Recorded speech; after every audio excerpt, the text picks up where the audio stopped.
Thank you all for tuning in. This is Selena and Iman. together we make you plus happy. Each week we bring you someone who challenges us to define success and happiness on our own terms with a dose of laughter.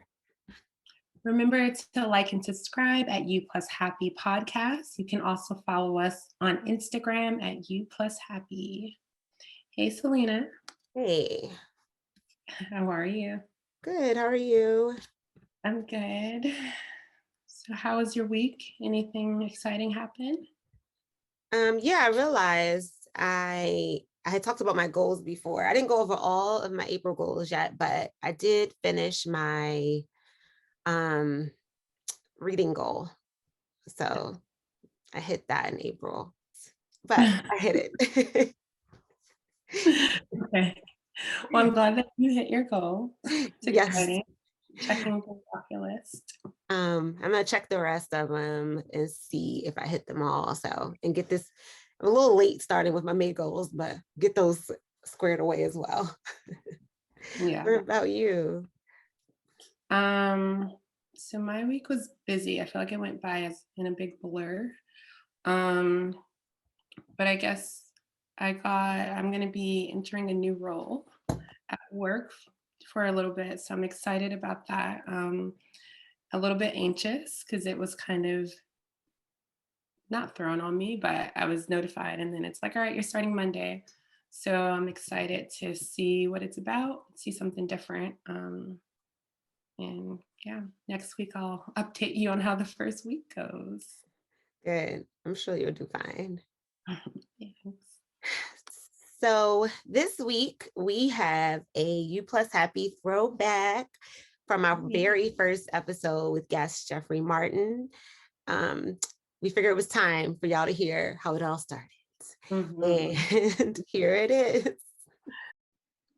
So this week we have the multi-talented Jeffrey Martin on the show. Jeffrey is author of 12 books, not 11, 12. Contributor to 7 poetry anthologies, a script writer. His first book, Weapon of Choice, won Best Book Poetry at the 2008 New Jersey Beach Book Festival. Last November, he had the honor of interviewing professor and activist Noam Chomsky, and from that experience wrote a book of poems entitled Muse Moments, Poetry Inspired by Noam Chomsky. And currently, Jeffrey Martin is working on both his first novel and a documentary about the influence of Black music on American culture from 1619 to the present day. Mr. Martin also has a podcast called Write Away Podcast, where he and guests discuss writing, the arts, and life experiences, which will be in the show notes where you can find that podcast. He resides in California, but considers himself a citizen of the world. You can follow him on plantmypoetry.com and follow him on Instagram at Jeffrey the Poet. And without further ado, Jeffrey Martin. Hi. Hey. hello. Hey, can you guys hear? Hello. Hey, Yes. you got the record button on this time, right? Yes. Both of This us. time, yes. Both of We us. both Okay. do. Oh, okay, cool. Okay, I'm doing good. How you guys feeling? How you ladies feeling? Good. Good. Good. The sun finally Good. came out a little bit out here, so that was Oh, exciting. okay. Oh, that's good. Yeah, it's hot out here. I mean, pretty warm. Thanks for rubbing it in. Thanks. Yes, it's hot out here too. I'm Is good. it? Oh, okay. All right. All right, we're gonna jump right in. You ready for the interview portion, Mr. Jeffrey? Oh yeah, yeah. Okay. Oh yeah, definitely. All Yeah, right. that consists of talking. I'm good at talking, so yeah. This is the right thing for you then. Okay. Oh yeah, definitely. Yep. All right. The first question we have is, so how did you get started writing? Okay. Actually, when I first started, I didn't even know I was writing. Well, maybe I wasn't writing poetry, but anyway, my household, especially as a young kid, it wasn't a really happy household. So what I would do, because I was always really kind of good with words and spelling and stuff like that, so I would just write down how I was feeling, but it was real negative. stuff I feel like I want to get out of this house. I hate my life. That kind of negative stuff. But I was like 9 or 10 when I was writing that stuff. And so my stepfather, who I thought was my father at the time, that's a whole nother story. I'll say father because I thought he was my father at the time. He found my writings and he's like, "Why are you writing this negative stuff? Why are you writing all this crazy stuff?" And so it didn't shut me down from writing. I just hid it. I continued to write, but I hid it. And I just kept writing. I've been writing since I was like 9 or 10. And I just stayed with it. And I didn't even know I was writing poetry until like maybe my high school teacher said, Miss Sanders said, "Oh, you have a flair for writing poetry." And I didn't even know I was writing poetry. I was just writing down my thoughts.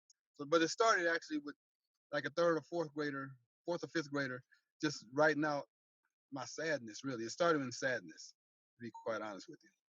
It's so good that you didn't get discouraged though, because I know like a lot of adult, like when you're a Yeah, child and an adult that you kind of look up to tells you that's not good, you kind of like yeah, get discouraged. I know somebody told me my poetry was yeah, bad, you and did. I ripped up my first notebook.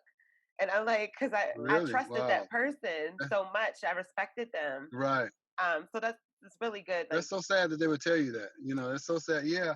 I yeah, just, I've always felt like I'm not like a really deeply religious person, but I just feel like in my life, I can only speak for me. It's something that has always kind of guided, where I should have done that, just torn it up and forgot about the writing. I didn't. It was like something was always telling me, no, just keep on doing whatever you're doing. And that's what I did. And like when I was a little kid, like you said, somebody discouraged you. I was told in my household, all boys do is play sports. You don't cry, Mhm. you play sports, and sissies and fags, and that's what he called it. Sissies and fags wrote. So if I had listened to that, I would have never. I'm thinking how ignorant he was because some of the greatest men that have ever walked this planet have been writers. So what is he talking about, sissies and fags? But anyway, it's just so that's where it started out. But something has always been in my life that has pushed me to say, hey, push me past it. And I just continued to do what I did. So that's why I continue writing. That's why writing is so, to me, writing is healing. It's not just writing and Mhm. putting it on the page for people, but it's actually healing. It's been my therapy. It's been my therapist for all my life, really. And before my daughter was born, I started a journal, and I've been keeping that journal ever since. And it's been like a therapist. Because a therapist, only have an hour, but with your journal, you can write in it all day if you want to. And it doesn't say you misspelled anything or you can't say this, or you can't say that. So to me, it's been like therapy. So writing will always be, till I go to my grave, the most important form of expression that I can ever have. Yeah, no, that makes sense. And I feel like, so what was the point? Because I feel like sometimes we write and it's very personal. It's very, like you said, therapy. So what was the point when Mm-hmm. you were like, okay, I'm going to take what I've been putting in these journals for years and allow the world to see it and to get published and to basically allow myself to be vulnerable in front of everyone? Like, what was that point where you were just like, all right, I'm ready to go to the next Yeah, level with my writing? I think the first person to tell me that I was going to be a writer was my fifth grade teacher named Mr. Kwama. Very Mhm. first one, he says, "You're good with," I'd come to school, have my head down, probably bruised up a little bit, but he never would speak about that. He would always find something that I did well, and writing was something I did well. And he told me early on, "You're gonna be a writer," and I didn't believe that at that time, but it stayed with me. And so when I got in high school and teachers were making comments about how well I wrote, then I started saying, "Oh, maybe Mr. Kwama was right." So probably around high school, I started saying, "I'm gonna be a writer one day." And then it took some years for it to happen, but by that time I knew I was going to be a writer. You're a writer whether you get published or not. you know Mhm. Publishing just, it puts you out there for more people, which is a beautiful thing. But there's a bunch of writers that went to their graves that never published anything, but they were writers. So Yes, so true. yeah, yeah. yeah. But yeah, probably high school was when I decided, oh yeah, I'm gonna definitely write some stuff down. I'm not gonna throw anything. What I would say, if anybody's listening to this, if you are a writer, regardless how old you are or young you are, don't throw it away. You'd be Yeah. surprised what you can learn from what that younger person, younger version of yourself wrote down. You'd be really shocked how much you learn from that younger person. Like, wow, I didn't know I thought like that. So yeah, don't throw it away. Yeah. Yeah. Yeah. I Mhm. think too, it's nice to be able to see that growth because there's stuff Yeah. that I've written years Mhm. ago and then I look back and I'm like, oh wow, like I've grown so much from that point. Mhm. Right. Yeah. Yeah. So true. So true. Was there, you might have already kind of answered this, but was there a time when you doubted yourself and you had to push past like and anything we pursue, there's going to be challenges and obstacles and all that. So how do you deal with that? How do you get past it and keep going? I don't, that's a really good question. I don't even know if I can answer that one. I don't know how certain things. I don't know what pushed me to keep writing or keep like I've always wanted to write. I've always wanted to travel. There's certain things I've always wanted to do. It took a long time for them to come, so I don't know why I didn't get disappointed and just say I'm not going to do it. I have no idea. That's a really good question. I don't know what, and maybe that's those angels I was telling you about. I'm not religious, but it's like this force that I have that if I want to do something, I just do it. I just do it, and I'm not even when I don't know where it's going to come from or how I'm going to do it. I always feel like I'm going to do it. So I've always had that, whatever that is. I've always had that. The universe gave me that, or God gave me that. I don't. I may put it on the back shelf, but I don't put it out of mind completely. It's always there. I always wanted to travel. Took me 40 years to travel, but I'm traveling now. I always wanted to write. Took me 40 years to publish something, but I'm writing. So all the things that I really wanted to do, I put them on the shelf because sometimes you have to do that. But I never put them completely out of my head. So, Mhm. yeah. Mhm.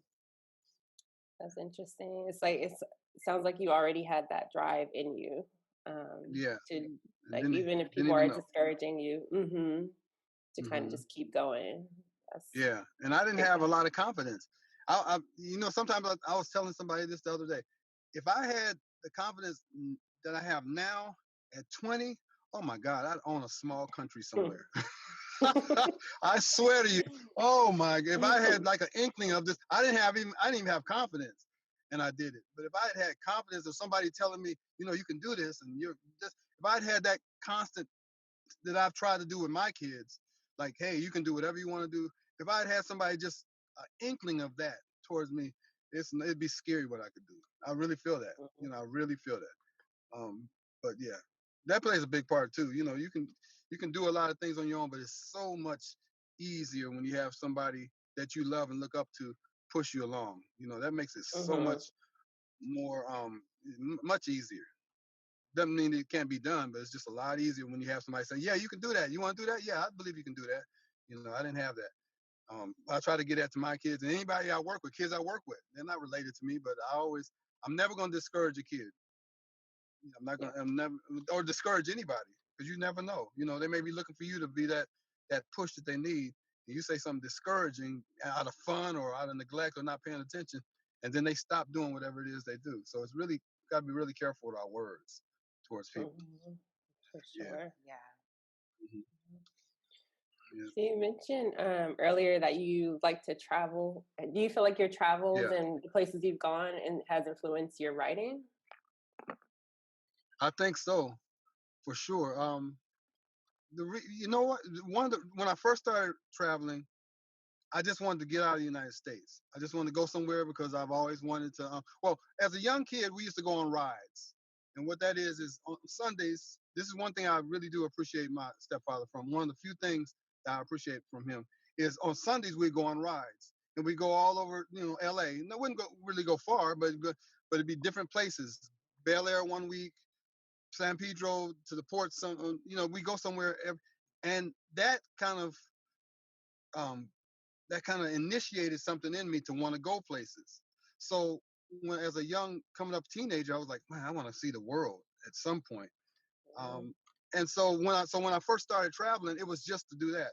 But once I traveled the first time, and if something in me changed, and what changed was I didn't feel like I feel like there's such a stigma on black males.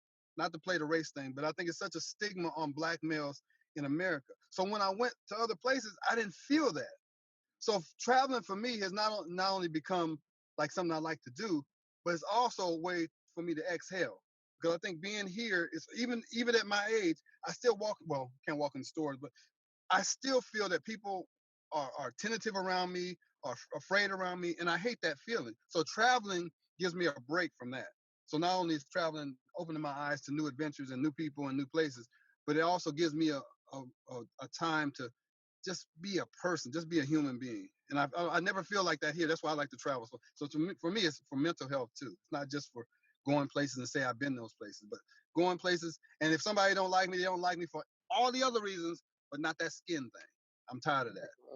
I get so sick of that here, and that's and you go other places, you don't feel that. You really, at least I didn't feel that. Like I went to China. When I went to China, I thought, oh man, they're gonna be a little bit racist there because I feel it here in California from Asian community. I went to China, they treated me like I was an all-star. I was like, oh my God, this is totally different. So it just, and I'm not saying they don't have their issues, but I felt like a human being. I'm proud to be a black man, but I don't want that to be a stigma. And for here, it feels like it's a stigma, and I hate that. And I feel bad for the younger cats coming up, you know, they feel that and they can't do anything about it, or they don't know how to express it. I know how to express it at least, and I can write it down or whatever. But for somebody that doesn't know how to express it, they probably do it in a negative way, and they start doing negative things out of that frustration. So traveling for me is holistic. It really is. And I've heard like that guy who wrote Between the World and Me. I read his book, and I read an article by a black guy, and they both said the same thing that you're saying. When they go to other countries, it's like Yeah. a break from hmm racism. It's like It is. so It so is. I'm there's a telling you, consensus. everybody should. Yeah, no doubt about it. I think, and not just for anybody, any minority, any poor person should travel. But for black people, I say it all the time. Yeah, okay, it's cool to go to school, but put some of that money away and go somewhere. I'm telling you, that's a different kind of education, and to just feel like, oh my God, I don't have this stigma of I'm a black woman, I'm a black man. I get sick of it. I really do. And Yeah. I'm older than y'all, so I've been hearing it for a long time, and it hasn't really changed. The only thing that's changed is me, but the situation still hasn't. It's the same thing.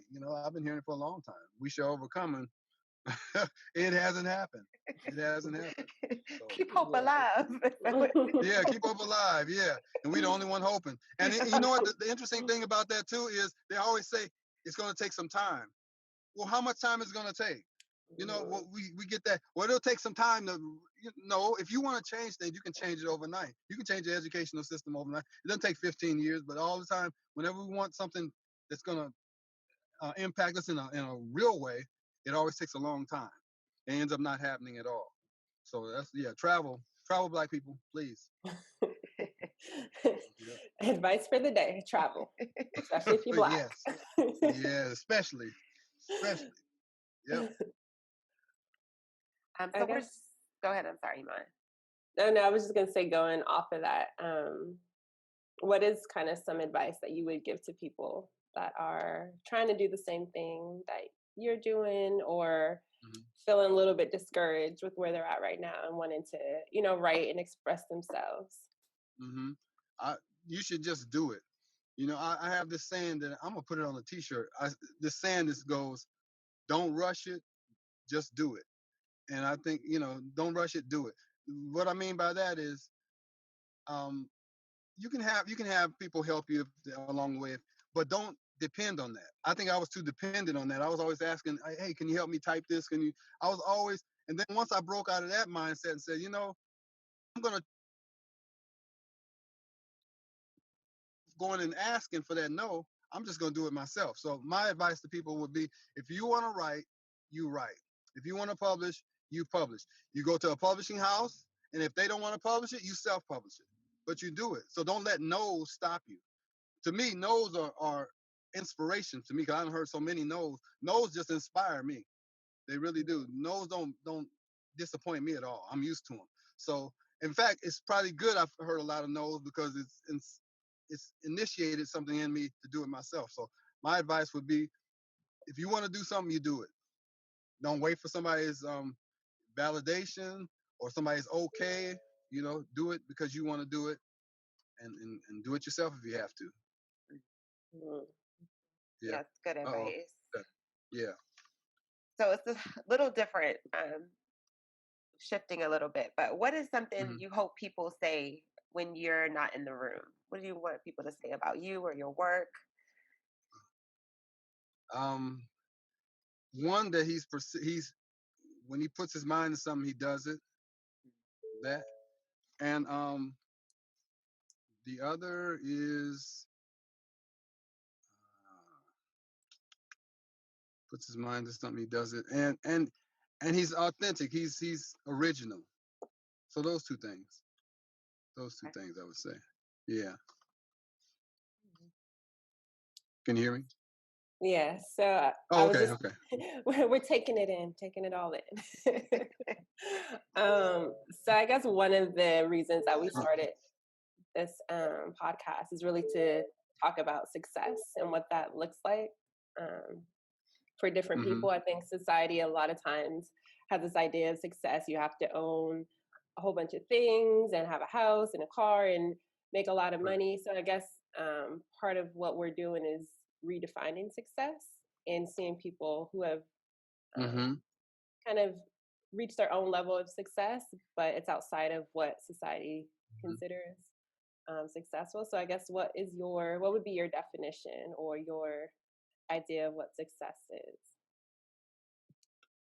Success, for me at least at this point, when I was younger, it was I fell into all of that stuff. Like, if you don't have this and you're not comfortable in this way, that wasn't successful. But now I understand that success is really coming into who you are and being comfortable with what you come here with. I think that's, to me, that's, but to you have to understand it though. You can't just, everybody says I'm proud of who I am, but they don't act upon that. But when you really feel like you are given you are given as much to your life as your life is given to you, you're successful. You really are. It has nothing to do with dollars and cents. Because if dollars and cents fixed everything, there wouldn't be any broken people in Bel Air or Hollywood. They would be great.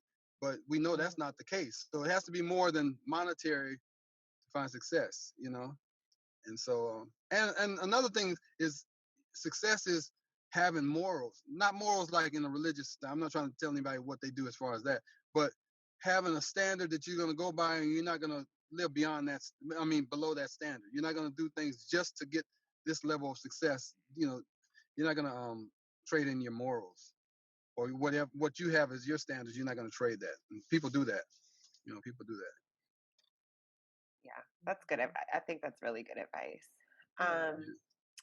And so you've given us a lot of advice today. But for the last question is though, what would be your biggest, like if you only could give one piece of advice to anybody, what would it be? One piece of advice: follow your heart. That's probably the most important. Follow your heart, because follow your heart. Because if you don't, then you'll end up, down the road somewhere, and you'll look in the mirror one day and say, "Wow, I didn't do anything that I really wanted to do. Everything was guided by what people thought I should do." But if you follow your heart, I don't think you can go wrong. I really don't. I don't think you can go wrong. So true. I think that like we hear it so much, and I think it goes over people's head, but it's so important. I think it's so important when you follow what's in your heart, you feel like fulfilled and you feel Mm-hmm. Yeah. complete, and you're not. It's like a bliss that you can't explain. And I think I Exactly. know Exactly. when you venture and try, like you said, try to please other people, it never works. It never It ever never works. works. It really No, it That's never doesn't. does. true. No, and you're gonna please this person over here, but then this person wants something else. You'll be doing Yep. that and you know what? The interesting thing too, I'm always talking to young people, and you hear about the peer pressure. Peer pressure does not stop. I don't know why they just concentrate on young people and say, Right. the high school and say, well, they're under peer pressure. Never stops. I ride motorcycles. Well, I don't now because my motorcycle got stolen, but I ride motorcycles.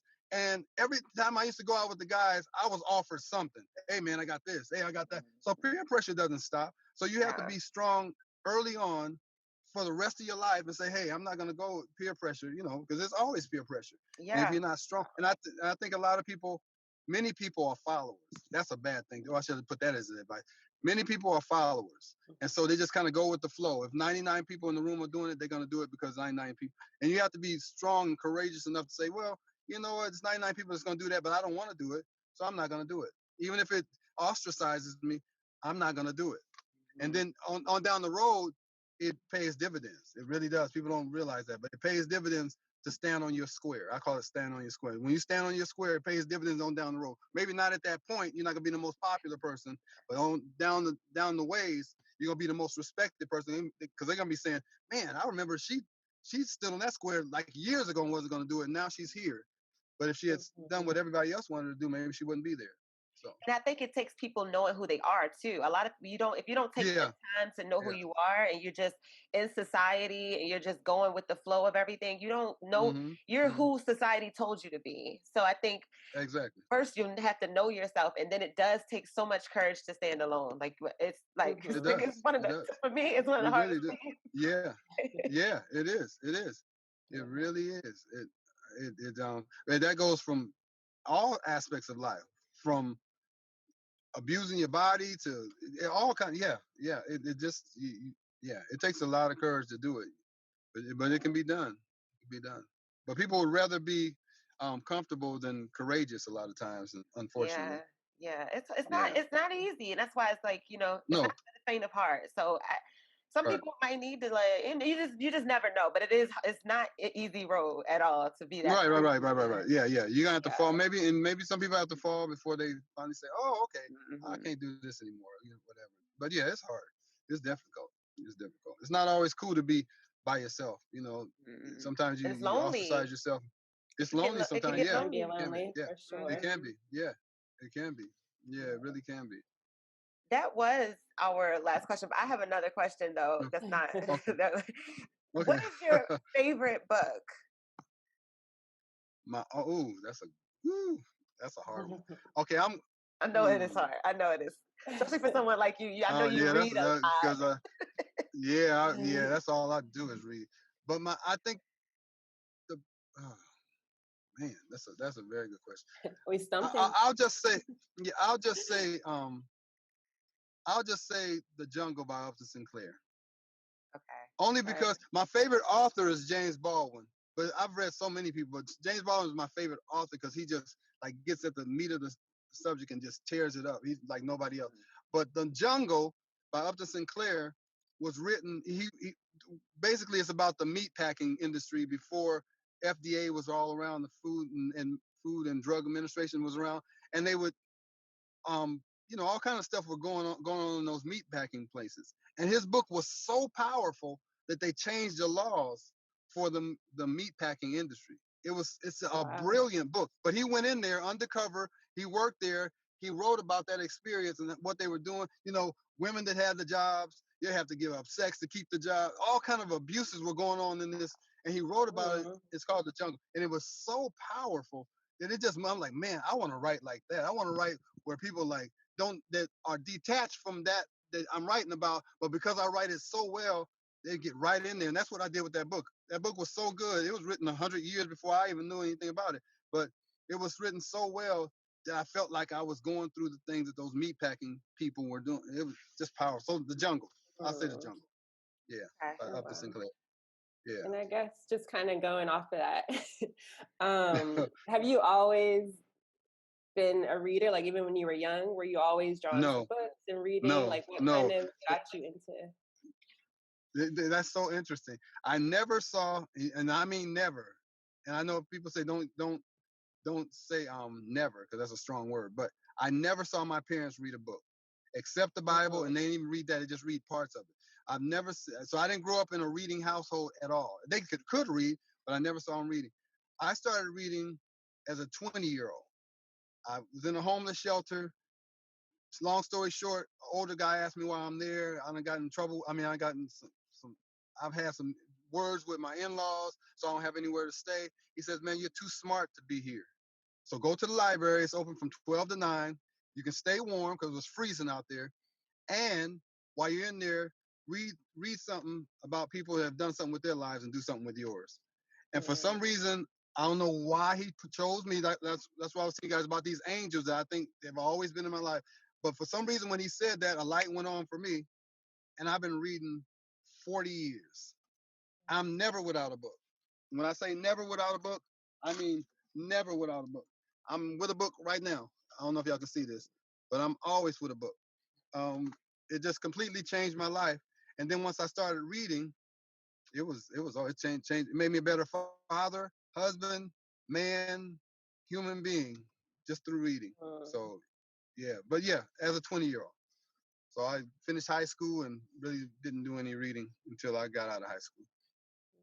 So It's yeah, interesting because it sounds like throughout your life, it was just maybe that one person that had to yeah, say something to kind of keep you going in a certain yeah. direction, which Right, is right. good because I feel like a lot of people don't kind of like, they might hear it, but it goes through in one ear out the other. So it's good that you were Yeah, able to kind yeah, of just internalize that and be like, oh, yeah. like this is the direction I'm heading.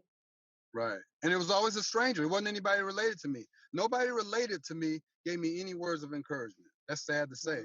But nobody related to me gave me Yeah. words of encouragement. It was always strangers that gave me the words that have completely transformed my life. Total strangers that I did not know up to that point. Whenever they said what they said, up to that point, I really didn't have a relationship with them. Then they said something. Then we might have developed a relationship later. But they said something at that point, not knowing me, that completely changed my life. I mean, totally. Wow. Totally. It was totally strangers. Yeah, total strangers. So I've had an interesting run, but I feel blessed. I wouldn't trade with anybody. Because I couldn't make up my life. I really couldn't. I couldn't make it up. Yeah, I couldn't make it up. So it's been interesting and it's been a blessing. Yeah. That happens a lot too Yeah. with the people closest to you can't see it because it's like if you can do it, then they feel like Right. why can't they do it? Like why? Right. So Yeah. it's like how are you stepping out and no one else is stepping out? So that's Yeah. common. Not the people as close to Yeah. you. And you never know how you're gonna affect somebody. When you said those angels, they probably don't even know they said that to you, like or they remember No, that. Like, exactly. Exactly. So true. I saw that guy, the older guy, he was like 70 or something at that time. I saw him downtown Rochester. This is a true story, I swear to you. I saw him downtown Rochester. He was coming towards me. He was going east, I was going west. So we were gonna come to each other's face and so I stepped in front of him. I said, sir, I didn't even know his name. To this day, I don't know his name. I stepped in front of him and said, sir, I just want to thank you for giving me that advice, man. I've been reading. He looked at me like I was an alien, stepped around me and kept going. He didn't even take my thank you. He didn't know what he had done, but he completely transformed my life and had no idea what he had done. So that's why I believe in angels. yeah. Whatever controls all this, put something in him that turned a light on in me and completely changed my life. I wouldn't be the person I am now if I hadn't met that old man.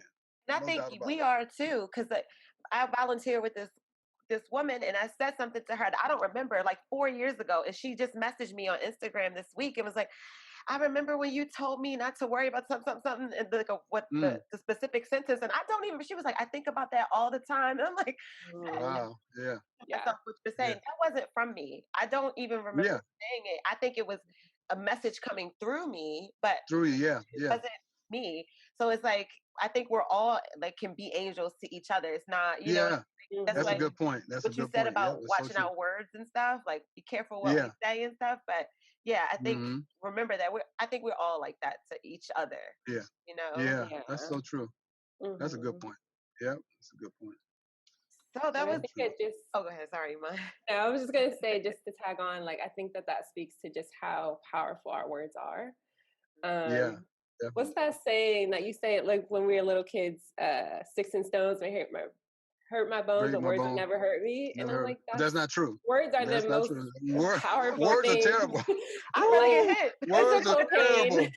Yes. cocaine Words will leaves. stick. Yeah, Yes. I used to wish, like when I get in trouble when I was growing up, I would wish that as much as I hate getting beatings, I would rather my stepfather beat me than talk to me. I'm like, hey, I'll go get the belt, I'll go get the cardboard, I'll go get the switch, I'll go get the clothes hanger. You go, I'd rather you do that. Just don't talk. Because when he talk, it would just kill me inside. I mean, it would literally kill me inside. And before he passed, he apologized. But by that time, I was angry. You know, he passed it when he was 47. He passed, and he only wanted to see me so he could say sorry. But I was so bitter at that time. I said, you know what? You should have everybody around the bed because he was dying of cancer. Have everybody around the bed and say sorry in front of them because what you told them about me, they probably still believe that. And he just broke down and cried. I feel bad about that now, but at the time, that's how I felt. But yeah, those words, I'd much rather get a beating than the words used to just kill me. I mean, it took me years. I mean, I had kids and I was still dealing with them words. So words are brutal. Words are brutal. Yeah, Very they true. really are. Yeah. So that was all of our questions. Do you have anything else Okay. to add? Do you want to say anything else? No, I just thank you for having me on. I hope um somebody can get something out of it. I think so though. I think when you speak out of your experience, it's Mhm. gonna other human beings are gonna be touched by it. If you to Yeah. speak from a real situation, not everybody, because everybody doesn't go through the same thing, but there's somebody to be like, oh my God, I know exactly what he's talking about. I know exactly what she's talking about. So when you speak from a real point, a real place, you're gonna touch people in a real place. So Yeah. So true. yeah, True. And people won't feel so alone when they feel like they're doing something different than exactly. everyone they know, and then they listen to something like this and like, okay, there's people out there who understand and know what I'm Yep. going through. Oh yeah. Oh Mhm. yeah. Definitely. Definitely. No doubt about it. I mean, words are so. I mean, we could just make this about words. Words are so powerful in a good way and in a bad way. They can start a war or they can end a war. But they're very powerful. Mhm. You know. Very true. They are. Iman, did you have anything else? No, I think I'm excited to see kind of what's to come next. I'm hoping there's going to be a autobiography soon I'm about your working life. on a I'm working on a novel that's kind of about that. Okay. Yeah. I'm working Yeah. on that now, and it's almost writing itself. To be honest with you. That's So cool. Wow. yeah. You know what? When you as a kid, sometimes you'll put things. You know, we kind of push things back. But when you start writing about your life, and I'm sure you two will go through it eventually when you start writing. Other things come up. You'd be like, I didn't know I even remembered that. But as you write it, it's like a therapy, but it's like going back because as kids to protect the human body is amazing. When we're going through a lot, our brain will say, "Oh, you can't handle that," so they'll push it. It'll push it way back. But Mhm. as you grow older and you can handle stuff more, then the brain says, "Oh, okay, I can relax on this. I can give you this information that you couldn't have handled at 15 or 13, but you can handle it now." And so those are kind of things I'm having those conversations with myself now as I'm writing this novel. So some stuff is good and some stuff is really, really sad, but I can deal with it now. I couldn't have wrote this stuff at 20. I really Yeah. couldn't have wrote it at Mhm. 20. Couldn't even touched Yeah. it. No, touched it at 20. Yeah. Yeah. Yeah. Yeah. Well, thank you so much for sharing your time Oh with yeah. Mhm. inspiring our Oh, I listeners appreciate it. to redefine Yeah. success for themselves. And thank you for doing this again with, with us. Oh yeah. We're No not gonna problem. talk about that. Let's not talk about No. that part. Yeah. Sometimes you got No, challenges it's and good. obstacles you got to You overcome. do. It's all about overcoming, learning from your Yep. mistakes. um, Exactly. Exactly. No, so that's good. to Good. learn more about Jeffrey Martin and his work, go to plantmypoetry.com. And can you tell us where we can purchase your books? It's on Amazon. Just Amazon.com. And then it's there. Yeah, that's probably the easiest way. Okay. Just do Amazon and just type in Jeffrey Martin. There's a few Jeffrey Martins, but you'll see me on there. So yeah, Okay. that's about it. We'll put some links in the show notes. Yes, we Oh, will. okay. Okay. And All right. as always, thank you, listeners. We could not do this without you. Don't forget to leave a review, and we always appreciate your feedback. I'm excited to see kind of what's next. And remember to subscribe to U Plus Happy and follow us on Instagram at U Plus Happy as well. We'll see you next week, same time, same place. And remember, our guest says our tagline, which is, when you say our tagline, we'll show you our definition of success if you show us yours. We'll show you our definition of success if you show us yours. Is that good? Thank you. Hey, thank you. Okay. All right. I'm glad I got it right the first time. I thought I You was going to did. stammer. But anyway, okay. All right. All Thank you right. so much for being on the All right. Take show. care. All All right. right. Thank Yep. you. Bye. All right. Thank you all. All Bye. right. Take care. Good luck to you. All right. Bye.